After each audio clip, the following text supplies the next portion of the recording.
¿Qué tal? ¿Cómo están? Muchas gracias por acompañarnos una semana más en esto que es Enlace Internacional, la propuesta en política internacional que generamos con esta coproducción que hacemos semanalmente entre Canal Acequia, la televisión pública, y Señalú, el canal de la Universidad Nacional de Cuyo.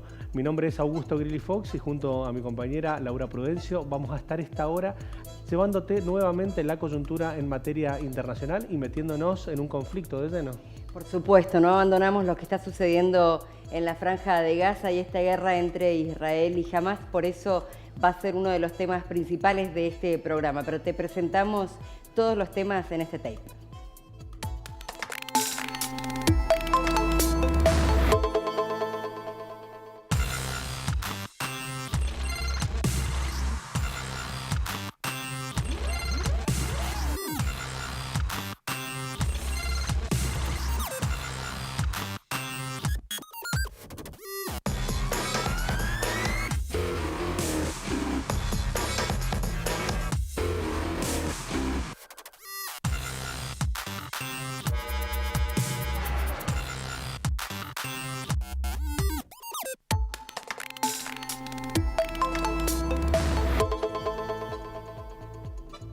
Decíamos que va a ser el tema principal de este programa Enlace Internacional de esta semana, lo que está sucediendo en la Franja de Gaza. Y queremos escuchar todas las voces. Habíamos compartido la semana pasada la voz de quienes están en el lado israelí. Queremos ahora saber qué pasa con la parte de Palestina. Exacto, para esto estamos en contacto con Dima Hatif. Ella es periodista, poeta, trabaja para la cadena Al Jazeera, con quien muy gentilmente en cada momento que le hemos contactado se ha puesto a disposición, y es un gusto enorme poder estar en contacto con ella desde Atenas en este momento. ¿Cómo te va, Dima? ¿Cómo estás vos? Hola, Dima.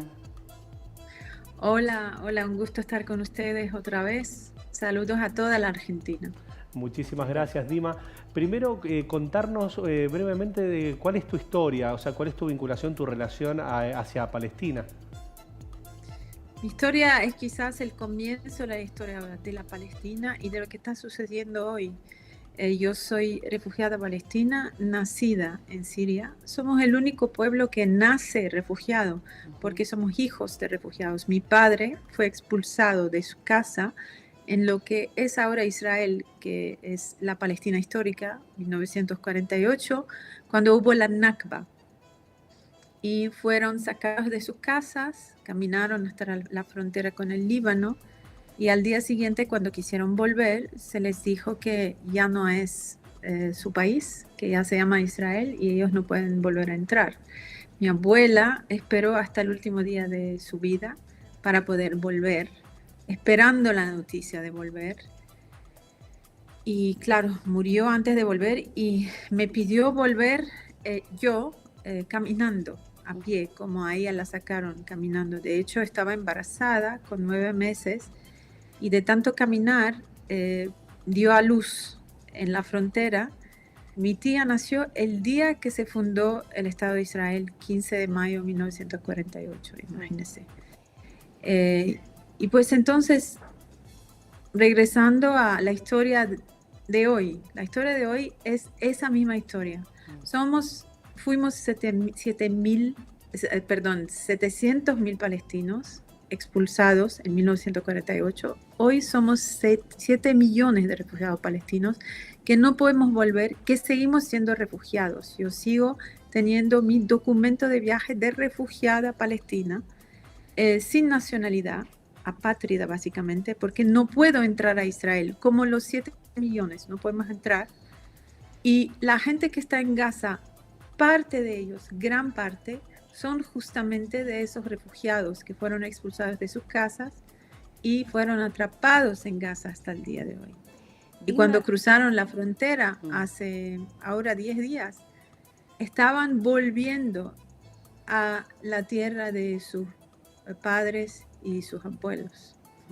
Dima, pensando y muy lejos, ¿no?, de esa realidad desde aquí de Argentina, ¿por qué es tan difícil conciliar entre los distintos referentes y que se logre la paz, que todos tengan lo que están necesitando en definitiva?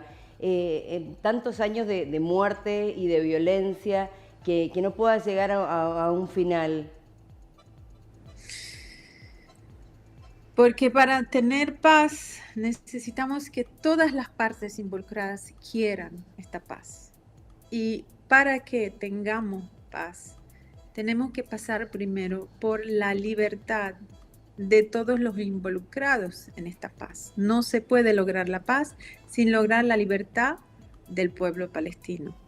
Y creo que todos vimos a Netanyahu en Naciones Unidas en Nueva York recientemente, con un mapa donde tenía esta Palestina histórica, que ustedes ven, que yo tengo siempre allí conmigo. Esta Palestina histórica la mostró como Israel, incluyendo a Gaza y a la Cisjordania, que son territorios palestinos ocupados y reconocidos por Naciones Unidas como territorios de los palestinos. Pero el plan de Israel siempre ha sido de sacar a todos los palestinos de la Palestina histórica y que toda la Palestina histórica sea Israel, solo para judíos. Y de hecho lo vimos en estos últimos días, que el intento era, y la intención es empujar a los palestinos fuera de Gaza para que fueran a Egipto.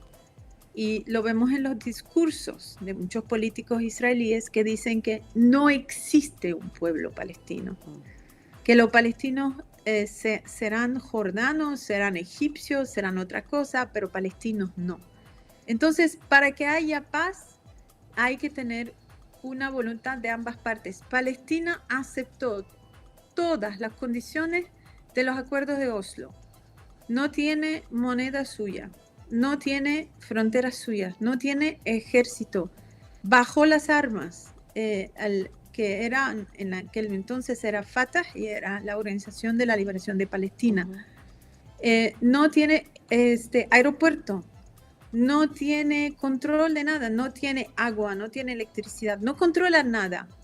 Aceptó todo. Israel, ¿qué hizo?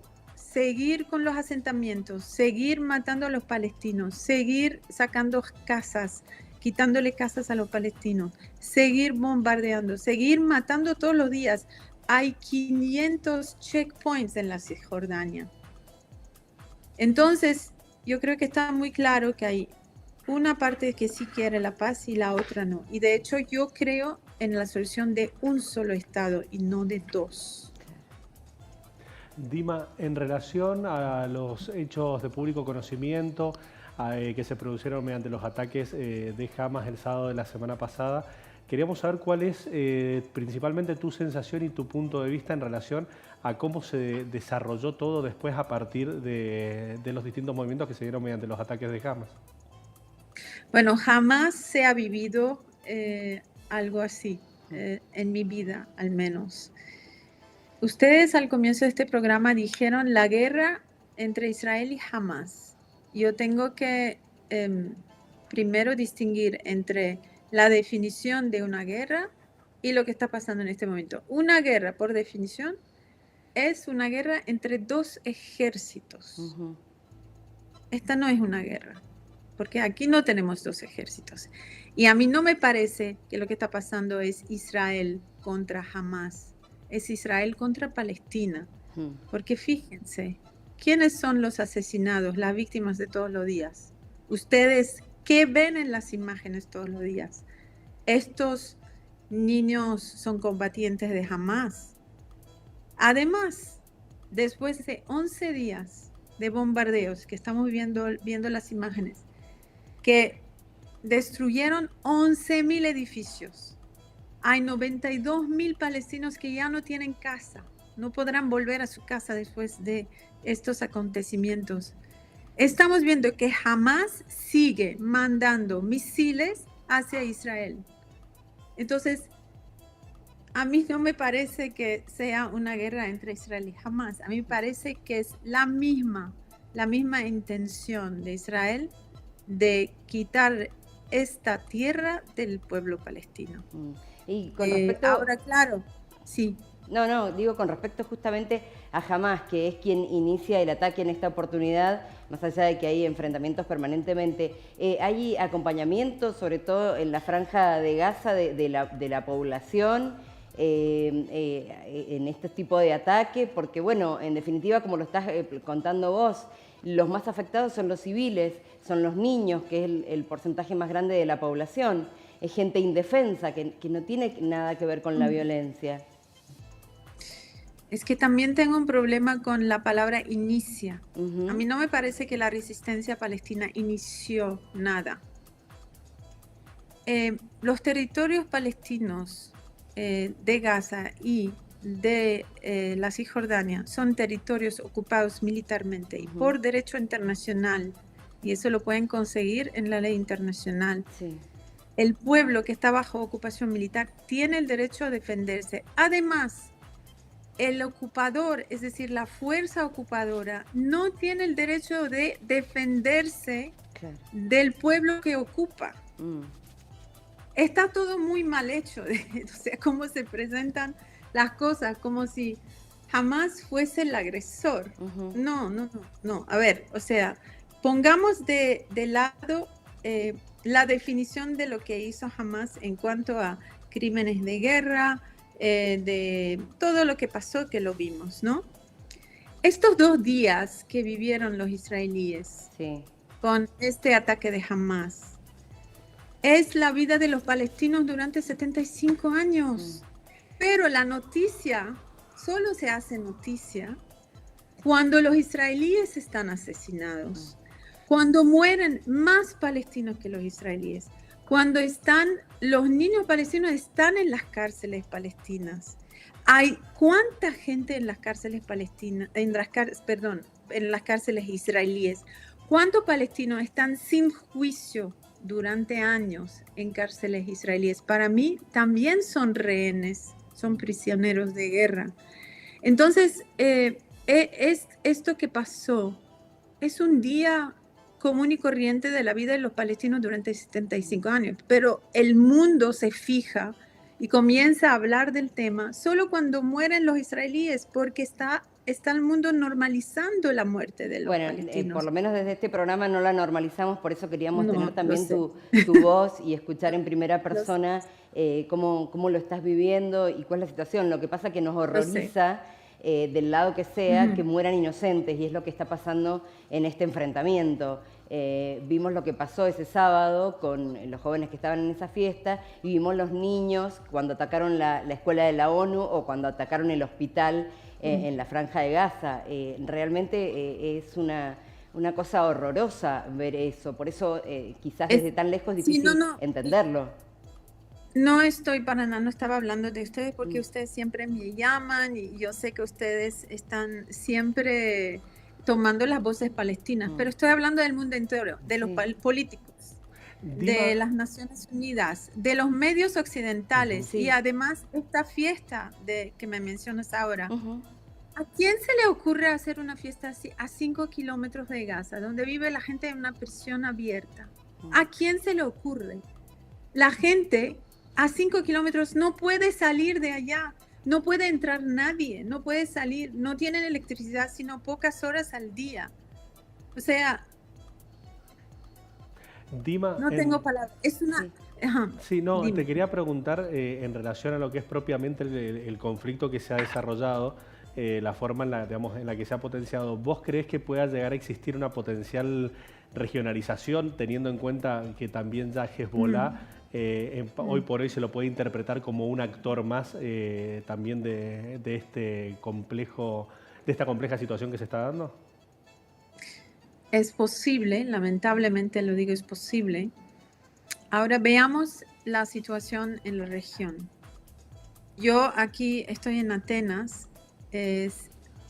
Salió de aquí un barco de griegos israelíes que van a apoyar a Israel para combatir a Hamás, supuestamente. Salió de Perú un avión, salieron aviones de Estados Unidos, de Francia, de muchas partes. A los árabes que quieran apoyar a Palestina o a los palestinos mismos, no se les deja cruzar la frontera para ir a Palestina. De hecho, nadie puede entrar a Gaza desde hace ya más de 15 años, porque está bajo bloqueo total. La gente no puede salir, no puede entrar.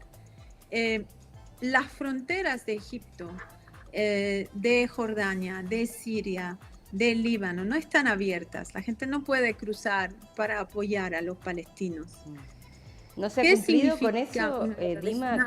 ¿No se está cumpliendo con lo que se había anunciado, por lo menos desde Egipto, la apertura de la frontera para que llegue la ayuda humanitaria? Es que está abierta solamente para ese propósito, claro, nada más, pero si intenta pasar algún egipcio para apoyar a Palestina, como están volando desde Occidente para apoyar a Israel, no es posible. Pero si fuera posible, yo creo que habría millones de Argelia, de Marruecos. A pesar de la normalización en Marruecos, los marroquíes salieron a la calle en Rabat, yo no sé si lo vieron, pero sí, eran ríos de gente apoyando a Palestina. Desde la propia Siria, que está también bajo la guerra del régimen contra su pueblo, desde el Líbano, Egipto, increíble el apoyo en Egipto, pero todos los países árabes, sí, de verdad. Y en el mundo occidental también.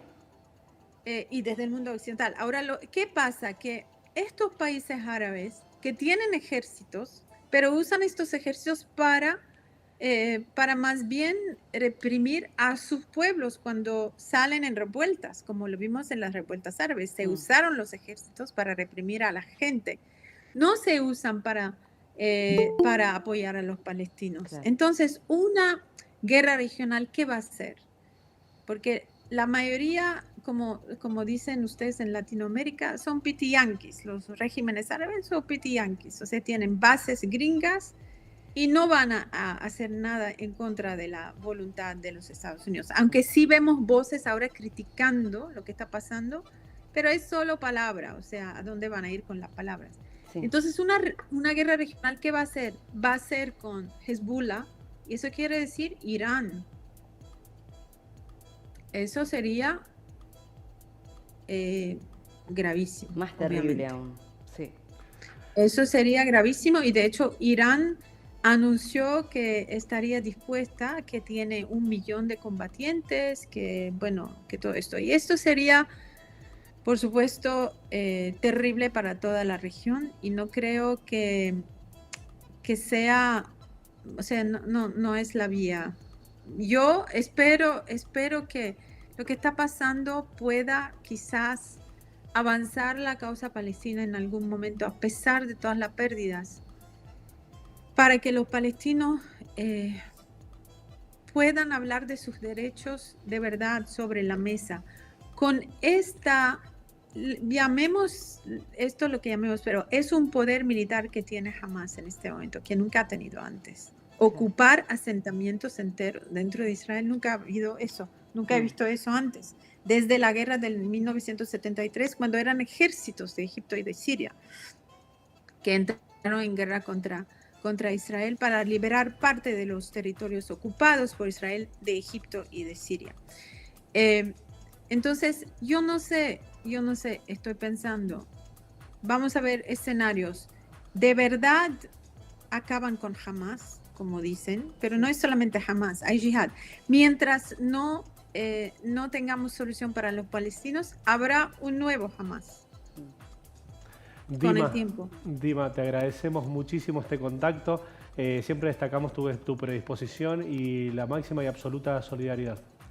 Abrazo fraterno desde Argentina. Gracias. Porque realmente nos duele mucho lo que está pasando. Gracias. Estábamos en contacto con Dima Hatif. Ella es periodista, poeta, trabaja para la cadena Al Jazeera. Ella está en este momento en Grecia, en Atenas. Muy gentilmente nos brindó esta nota, justamente para poder tener también esta perspectiva, esta interpretación de los hechos que se han dado a partir del sábado pasado. Y vamos a seguir con este tema seguramente, porque sigue tan latente y, como decíamos y lo hemos reiterado, tan dolorosa la situación que se vive allí, que parece, por lo menos en el corto plazo, no tener una solución, o por lo menos una solución pacífica. Exactamente. Ahora no te vayas de ahí, que en el próximo bloque tenemos mucho más Enlace Internacional. Y vamos a hablar, antes de irnos al corte, del Papa Francisco, porque dio una nota a Telam, una nota extensa. No habitualmente el Papa da este tipo de notas, pero bueno, justamente que veníamos hablando del respeto, en esta parte de la nota habla del respeto por las identidades.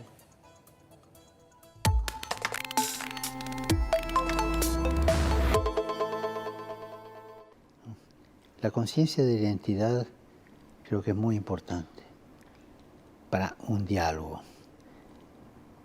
Si yo católico tengo que hablar con uno de otra religión, tengo que tener conciencia de que soy católico, en serio. Y conciencia de que el otro tiene tanto derecho a su religión.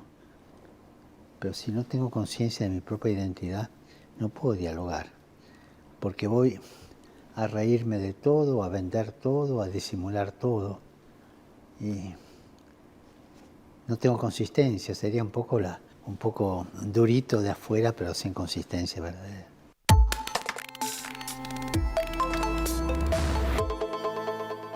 ¿Querés internet? Entonces querés Aero. Internet que vuela en todo Mendoza. Llámanos al 0810-333-0446. Ingresá a www.aero.com.ar. Aero. Internet que vuela.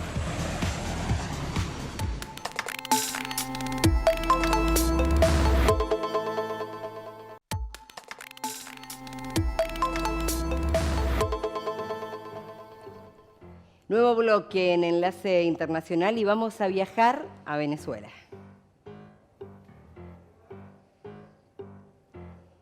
Para hablar, bueno, las novedades que tienen que ver con este acuerdo que ha llegado el oficialismo con la oposición en estas negociaciones que han llevado adelante en Barbados, a decir el gobierno venezolano y la oposición, representada en este caso por la Plataforma Unitaria Democrática, firmaron una serie de acuerdos de cara a las elecciones del 2024 que todo indica se van a realizar en el segundo semestre del año próximo.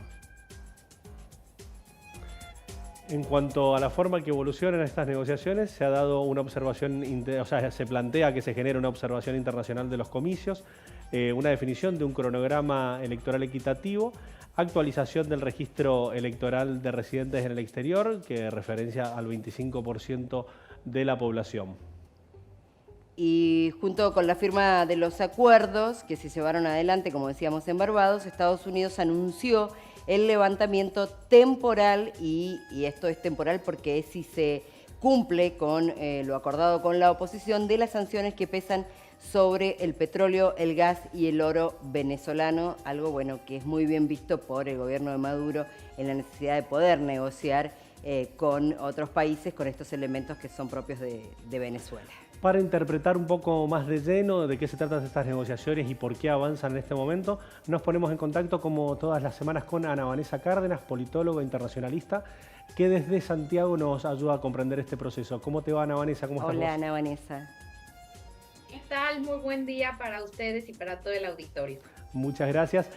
Hacíamos referencia a lo que representa este potencial acuerdo, este avance. Uno lo analiza y le llama la atención de que en su momento en Barbados se habían generado algunos avances. Donald Trump dispuso que no avanzaran cuando habían 6 puntos y ya estaba casi todo listo. Después, en un contexto en México, en Ciudad de México, con la intervención del Reino de Noruega, se había avanzado bastante y en forma paralela se dio la detención de Alex Saab, a quien se lo vinculaba mucho con el propio Nicolás Maduro. Pero ahora, en un contexto donde se desarrolla la guerra de Ucrania y Rusia, donde comienza este conflicto entre Israel y Hamas, avanzan estos acuerdos. ¿Cuál es la relación entre estos actores? Sí, así es. Estamos en un momento en el que Nicolás Maduro, pues, ha accedido, hay que decirlo, él incluso lo ha dicho, que ha tenido pasos hacia la colaboración. Lo que pasó hace algunos meses también con esta cárcel donde se encontraba sentada los líderes del tren de Aragua, pues también es parte de un proceso que no es solo los acuerdos, sino de demostrar al mundo que hay una Venezuela que está impulsando la mayor transparencia, la seguridad, y todo esto pues también en un contexto de crisis, ¿no? Donde tenemos una Rusia también distraída con el conflicto de Ucrania, y donde si no aprovecha en este momento sobre todo lo que le ofrece Estados Unidos, que es el levantamiento de estas sanciones para el petróleo, que es lo que realmente le daría oxígeno al régimen de Maduro, incluso para seguir adelante en el gobierno, pues con el inicio también de lo que parece va a ser un conflicto largo entre Israel y Hamás, pues va a ser muy complicado de alguna manera poder llegar a acuerdos, o no va a haber tanta disponibilidad de las partes para priorizar un acuerdo en Venezuela. Así que es un momento importante, pero que como siempre, y tú lo decías, Augusto, pues con mucho escepticismo, tanto por Estados Unidos, que está como dejando algunas decisiones a última hora, como por la misma oposición y sobre todo por los mismos venezolanos que han visto cómo se fracturan acuerdos que van pues por buen camino, pero que si se diera algún avance en este sentido, pues creo que hay que celebrarlo, y que además es lo más directo después de las reuniones en México. O sea, ha sido un largo camino para llegar a esto, y el domingo tenemos la primera prueba de fuego. Con respecto al acuerdo, no se avanzó, por ejemplo, en la posibilidad de la participación en los comicios de quienes tienen causas, y ahí hay que hacer referencia a la principal candidata de la oposición, que si no se avanza en eso no podría participar en las elecciones. Así es, Corina Machado, creo que es hoy el gran tema sobre la mesa. Una de las cuestiones que más se ha insistido es la inhabilitación de estos candidatos políticos opositores que pues han permitido prácticamente el triunfo de Maduro los últimos 10 años, y que se está esperando porque se sigue negociando a ver si en realidad va o no Machado, y creo que este va a ser el termómetro para definir qué tan en serio va la propuesta de Nicolás Maduro, y seguramente si esto no se logra, ¿no? Además de los otros factores ya mencionados, como la actualización del padrón, ¿no? Como la negociación de algunos presos políticos, etcétera, pues veremos detenidas nuevamente las negociaciones para incrementar el énfasis que se dará a levantar las sanciones y entrampadas nuevamente las negociaciones.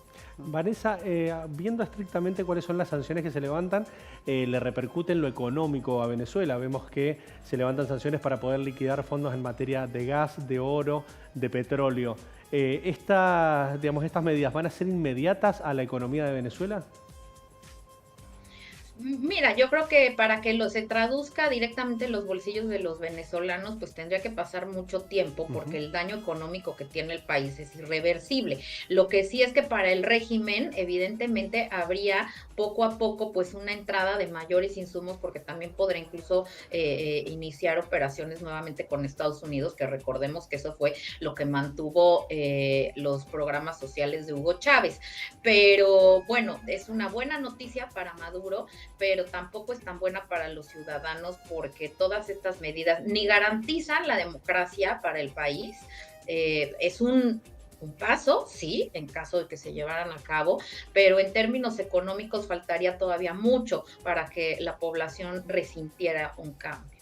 Y con respecto a Maduro, ¿cuál es en este panorama y con la posibilidad de elecciones el año próximo, en el segundo semestre, cuál es su vida política? ¿Él puede volver a ser candidato? ¿Se puede presentar? ¿Esto está permitido?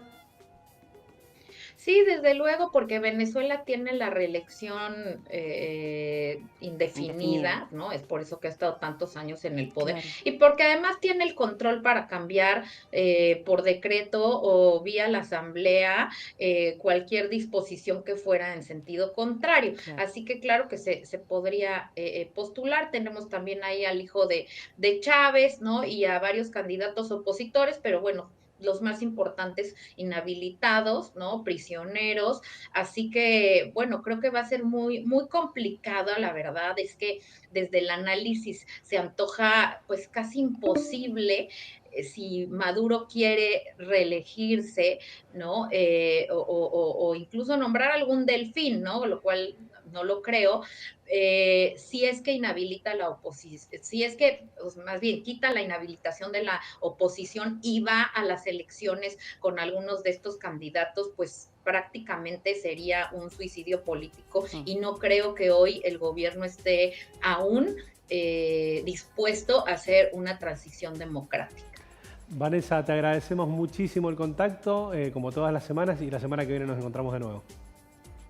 Claro que sí, con mucho gusto. Buen día. Muchas gracias. Con nosotros Ana Vanessa Cárdenas, politóloga internacionalista, ayudándonos a entender qué representa en teoría este concreto paso en relación a un acuerdo entre oficialismo y oposición y también un acuerdo entre lo que es el gobierno de Venezuela y los Estados Unidos. Y vamos a cambiar de tema para seguir repasando la nota del Papa Francisco, donde habló de diversos temas. Vamos a escuchar una nueva parte.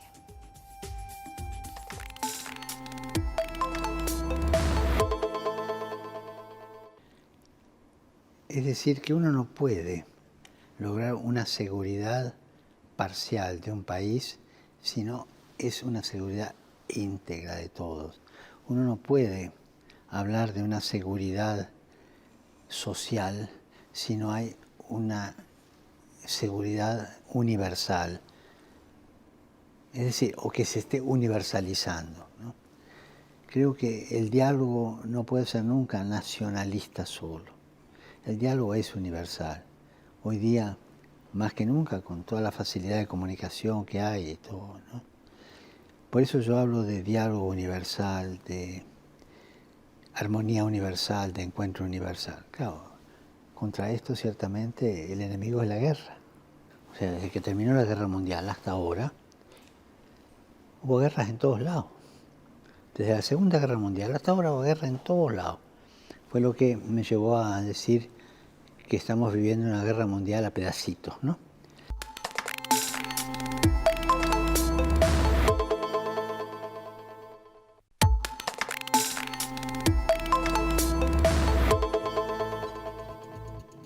Continuamos con Enlace Internacional. Como te habíamos hecho referencia, se dieron la segunda vuelta de las elecciones de Ecuador entre Luisa González y Daniel Noboa.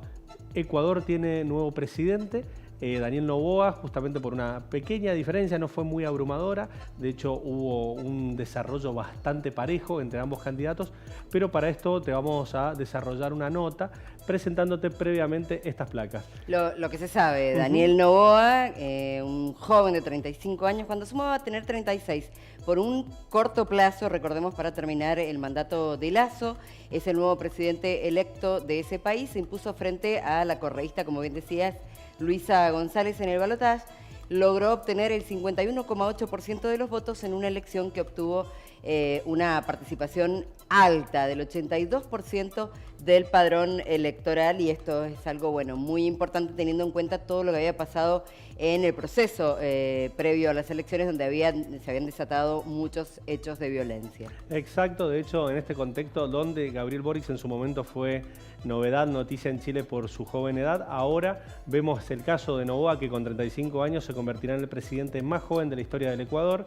Este joven empresario no proviene de los partidos políticos tradicionales y evita definirse ideológicamente, si bien cuando ya se dieron los resultados manifestó su sensibilidad por una potencial centro-izquierda. Por su parte, su padre es el hombre más rico de Ecuador y fue candidato a presidente en 5 ocasiones. No lo logró, Exacto. Claramente, el padre llegar a la presidencia, pero bueno, sí el hijo, en un proceso eleccionario también donde no era de los favoritos.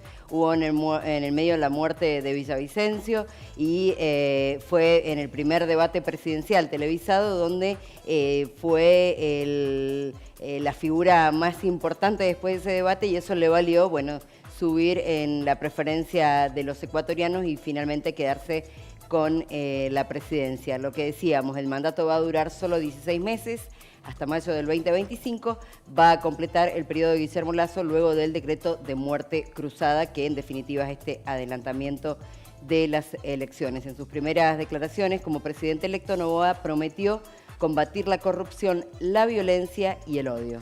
Para profundizar y para ver cuáles van a ser los principales desafíos de Daniel Noboa, estamos en contacto con Mario Guerrero. Él es politólogo, a la vez coordinador del CERIDA, el Centro de Estudios, de Estudios Internacionales de la Universidad Nacional de Cuyo. ¿Cómo te va, Mario? Buenas tardes. Hola, buenas tardes, ¿cómo están? Muchísimas gracias por la invitación. Muy bien, muchas gracias a vos por el contacto. Para meternos en el tema, preguntarte principalmente a qué se debió este resultado, ¿no? Con una pequeña diferencia, podríamos decir que de no más de 5 puntos entre la correísta Luisa González y el triunfo de Daniel Noboa. Bueno, yo creo que varios puntos ustedes ya los mencionaron, pero creo que hay dos centrales, ¿no? Uno tiene que ver con el hecho de que Noboa, dentro del voto no correísta, era el candidato que menos resistencia generaba. De hecho, rápidamente supo ordenar, si uno mira y ve y compara los valores de la primera vuelta respecto a la segunda vuelta, estamos hablando de que Noboa logró juntar más de un 25% de votos respecto a cómo creció la cantidad de votos de González, ¿no? Entonces damos cuenta de que aquel elector no correísta que podría haber llegado a votar a Villavicencio optó por la candidatura de Noboa, y eso explica en cierta medida el hecho de que haya ganado en segunda vuelta, siendo que en la primera vuelta quedó segundo, ¿no? Y por el otro lado, que está muy relacionado a este punto, tiene que ver con el hecho de que gran parte del voto no correísta fue ordenado por el voto anticorrea. En este sentido, el correísmo sigue siendo castigado, fuertemente castigado respecto de sus desempeños anteriores. En este sentido, se entiende de que Noboa, una persona que no es de la política, sí del sector empresarial, estamos hablando de una de las familias más ricas y más poderosas de Colombia, de Ecuador, país vecino. Lo cierto es que resulta atractivo de cara a lo que tendría que ser un gobierno de transición, porque son 2 años, 16 meses en los que no se van a poder hacer muchas cosas, y las promesas de campaña, tanto de un lado como del otro, pero ahora le toca a Noboa implementarlo, son promesas bastante importantes y bastante grandes de realizar. Mario, justamente eso, teniendo en cuenta que tiene poco tiempo para llevar adelante todo lo que prometió durante la campaña, ¿cómo va a ser, sobre todo con un parlamento donde es minoría? Difícil, y uno si lo entiende en la tendencia histórica en la que viene Ecuador. Ecuador históricamente ha estado dividido en 3 grandes sectores. Un sector más de derecha, centro derecha si lo queremos referir, uno más de centro izquierda. La centro derecha siempre ha pululado, ¿no? Ha tenido distintos candidatos, muy difícil de ser atribuido a un partido propio. La centro izquierda ha sido más cooptada o más ordenada por el correísmo. Y un tercer actor que es clave, que hay que ver cómo es que va a terminar interviniendo en todo el proceso que se viene, tiene que ver el movimiento indígena. Tiene peso propio, tiene organizaciones propias, y es un actor clave que el correísmo supo tenerlo dentro, con el cual supo negociar y construir consenso, poder, pero la ruptura de estos 2 grandes actores hizo de que se generaran ciclos de inestabilidad, los cuales atraviesan a Ecuador en este momento, en un contexto en donde el narcotráfico, la violencia, los asesinatos se han vuelto una realidad y una cotidianidad, en donde en la avenida del medio, en la ruptura de esta alianza entre el correísmo y el movimiento indígena, se han colado candidatos como lo de Lazo o Noboa, los cuales lamentablemente están teniendo dificultades para poder negociar y consensuar. Lo cierto es que el escenario que se viene sigue siendo de igual imprevisibilidad y bastante difícil, más si teniendo en cuenta que son solamente 2 años. Mario, con el resultado puesto, Luisa González salió de inmediato a reconocer el resultado y además planteó que era el momento de finalizar, de cortar con los odios y con las diferencias. ¿Vos creés que va a ser Luisa González la actora, podríamos decir, política con la que va a negociar Noboa y a la vez que el correísmo ha quedado cerca y, digamos, no ha sido mala la performance en este proceso electoral?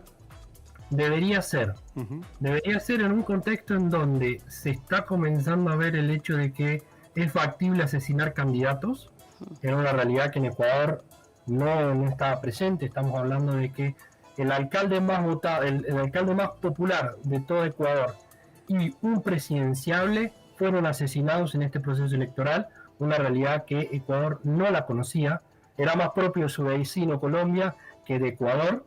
Entonces necesariamente se tienen que comenzar a pensar puntos de diálogo y de encuentro entre actores que viven en Ecuador, porque Correa sigue estando por fuera, Correa sigue sin poder volver a Ecuador, y esto genera un problema en el sentido de que Correa sigue siendo algo que castiga, por lo menos genera una imposibilidad de pensar un reordenamiento del correísmo sin Correa, parafraseando algo de realidad política argentina. Y entonces en este sentido yo creo que Luisa González va a tener que pensar, más teniendo en cuenta de que dentro de esos 2 años vuelve a haber elecciones presidenciales y hay que ver qué tipo de consenso y cómo es que se reordena la centroizquierda y Noboa mismo, ¿no? Hay que ver cómo le va de cara a lo que se viene, ¿no? Lo que queda claro es que el correísmo está vigente y hay que ver cómo le va a Noboa para ver cuáles las posibilidades que tiene dentro de estos 16 meses para las elecciones a presidente en el 2025. Totalmente, sigue siendo la primera minoría con un 30% y algo, y hay fuerzas de que se ubican dentro del espectro de centro izquierda que están fragmentados en un 14-15% en 2 actores.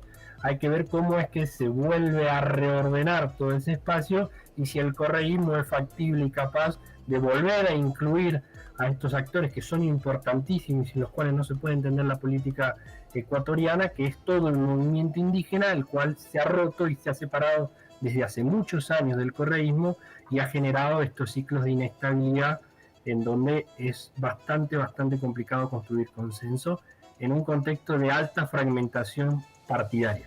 Los partidos políticos cada vez están más localizados y extendidos a lo largo del territorio ecuatoriano, lo cual dificulta en pensar proyectos nacionales que integren y abarquen a la mayor cantidad de actores posible.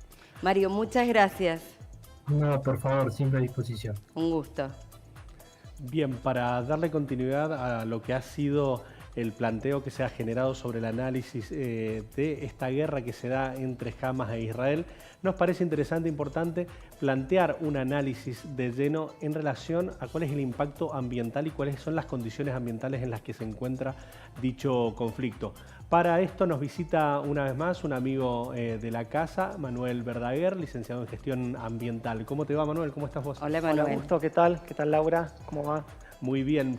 Bueno, han sido muchas las aristas desde donde se ha analizado este conflicto y veíamos necesario analizar con vos, porque uno ve los ataques, ve el impacto. Bueno, ¿cuál es principalmente el impacto ambiental que este conflicto genera? Bien, impacto ambiental podemos trabajarlo a nivel suelo, en el cual los proyectiles, las vainas, todo lo que es residuos, genera contaminación, destrucción de las estructuras, de edificios, el ataque a centros de asistencia, y ataque también que se puede producir a lugares donde se genera electricidad, ¿sí?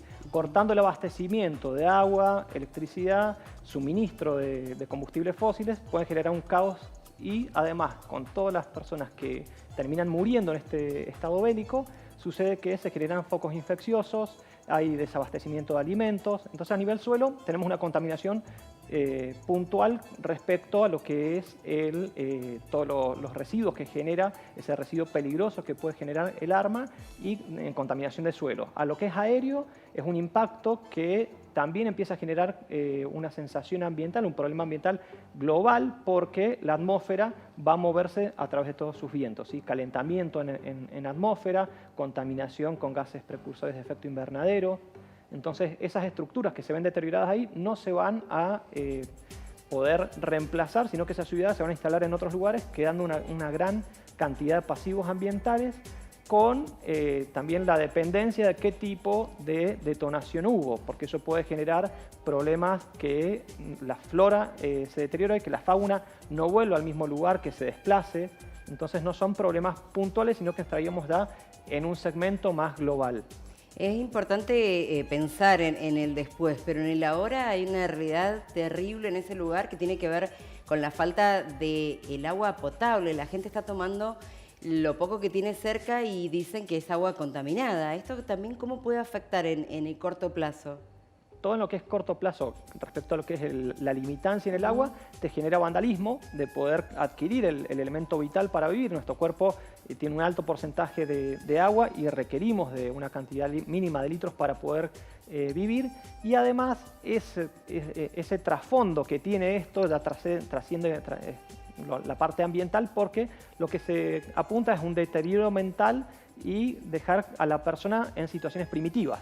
lo cual haga o que se abran corredores para que pueda emigrar o que empiece a faltarle alimentos, agua, que haya escasez de un montón de situaciones que, bueno, se dan en toda la parte bélica. Manuel, se generó mucha expectativa en relación a la figura del fósforo blanco en este complejo contexto bélico.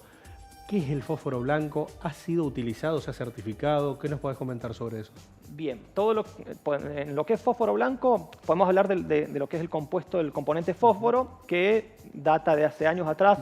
Los alemanes lo inician en todo lo que es el trabajo de agricultura, ¿sí? Para el enriquecimiento de suelo, pero en situaciones en mecánica de trabajo militar se utilizan distintos tipos de fósforo. Tenemos el fósforo de las balas trazantes, en el cual la punta de la bala tiene fósforo y marca la guía a donde tienen que ir todas las otras balas cuando estamos hablando de ataques de dos focos. Pero, por ejemplo, un derivado, un fosfato que se ha usado, un compuesto de carbono y fósforo, es el gasarín, ¿sí? El cual está penalizado desde el año 93, en el cual no se puede utilizar, y han habido bombardeos porque es un gas asfixiante que incrementa hemorragias y lo que hace es ampliar el volumen del pulmón. Con respecto al fósforo blanco, lo que trabaja es a una alta temperatura. Cuando detona, lo que genera es una atmósfera inestable, que digamos, la cual puedas respirar fuego, y genera quemaduras internas y quemaduras externas que van a perdurar en el tiempo. Lo complejo del fósforo blanco es que si lo apagás con agua, supongamos que uno diseña un búnker en el cual es atacado, pero se apacigua con agua, cuando se seca vuelve a reactivarse. Una vez activado, vuelve nuevamente a activar ese proceso, lo cual lo único que podría atenuarlo es la arena. Lo mismo sucede en el caso de Chile, con todas las manifestaciones que hubieron con los gases lacrimógenos. Se pasaba por Plaza Italia, la zona de Baquedano, y todavía se percibía en el tiempo ese olor impactante. El fósforo blanco perdura en el lugar. Israel lo ha negado, del lado palestino dicen que sí, y bueno, muestran videos, también fotos donde se ve esa especie de humo blanco después de los ataques. Lo cierto es que esto puede traer consecuencias graves para la población. ¿Cómo se puede rebatir eso? ¿Hay alguna forma en que las personas que están alcanzadas, afectadas, de que eso no los dañe? La única forma que van a poder determinarlo después es mediante autopsia, como se hizo con el gasarín, en el cual se determinaba que había sido utilizado. En el proceso armamentista lo que argumentan es que se utiliza para generar humo, porque la realidad genera humo en bajas concentraciones. En altas concentraciones tiene el procedimiento que hablábamos recién.